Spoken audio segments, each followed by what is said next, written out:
ഞാനിപ്പോൾ ഒരു മാംഗോസ്റ്റിൻ എന്ന് പറഞ്ഞൊരു ഫ്രൂട്ടിൻ്റെ ചോട്ടിലുള്ളത്. ഇതുണ്ടെങ്കിൽ നിറച്ചു കായകളാണ്. ഇത് കായ് വരുന്നേ ഉള്ളൂ.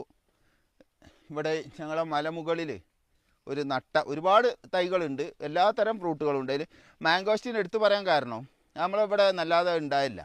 ഞാൻ ചൈനയിലൊക്കെ പോകുമ്പോൾ അവിടെ നിന്നാണ് ഇത് കഴിക്കൽ. അതിന് ശേഷം കൊണ്ടുവന്ന് കേട്ട് ഒന്ന് ഇവിടെ പ്രൊഡക്റ്റ് ചെയ്താൽ നന്നാക്കി ഉണ്ടായിട്ടുണ്ട്. നല്ല വിളവാണ്. ഓരോ ഇലക്കും ഓരോ കായിന്ന് വെച്ചിട്ട് ഇതുണ്ട്. നമുക്കും നമ്മളെ നാട്ടിൽ ഉണ്ടാവും എന്നുള്ളത് നമുക്ക് ഉറപ്പിക്കാം. ഇത് നിങ്ങൾ ഒന്ന് ട്രൈ ചെയ്യണം കേട്ടോ എല്ലാവരും.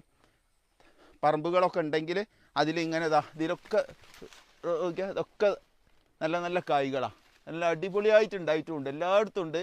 ഒരു 1-2 മാസം കൂടി കഴിയുമ്പോൾ ഇത് ഒരു പരുവത്തിലാവും, പഴുത്ത് നമുക്ക് കഴിക്കാനാവും. ഇപ്പം അത് വിരിഞ്ഞ് ഏകദേശം ഒരു ലെവലായിട്ടേ ഉള്ളൂ. ഇത് നോക്കി, നിങ്ങൾക്കും ഇത് നന്നാക്കി ഒന്ന് പരീക്ഷിച്ച് നോക്കി.